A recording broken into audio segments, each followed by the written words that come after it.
Mushingiz semirib, yog' bosib, kasal bo'lib o'lib qolishini xohlamasangiz, uni shu tartibda ovqatlantiring. Ushbu videoni oxirigacha ko'rib, bitta like bosib tursangiz, men buni sizga oddiy tushuntirib beraman. Mushuk agar semirib ketadigan bo'lsa, yurak faoliyati qiyinlashadi.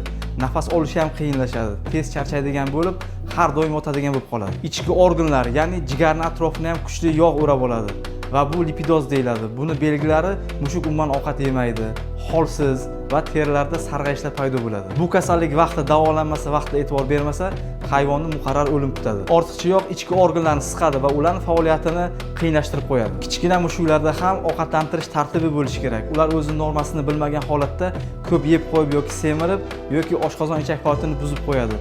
Shuning uchun ularga 4, 5 yoki 6 mahal oz-ozdan ovqat beriladi. 6 oydan 1 yoshgacha bo'lgan mushuklarda bo'lsa, 3 mahal, 4 mahal o'zini polni ratsionli ovqatlardan berib boqiladi. Aslida mushuklarga, ya'ni 12 oydan katta bo'lgan mushuklarda erkin oziqlantirish ratsioni bo'lishi kerak. Ayrim mushuklar o'zining normasini bilmaganligini hisobiga ko'p ovqat yeb qo'yadi. Shuning uchun bunaqa mushuklarga 3 mahal ovqat berish.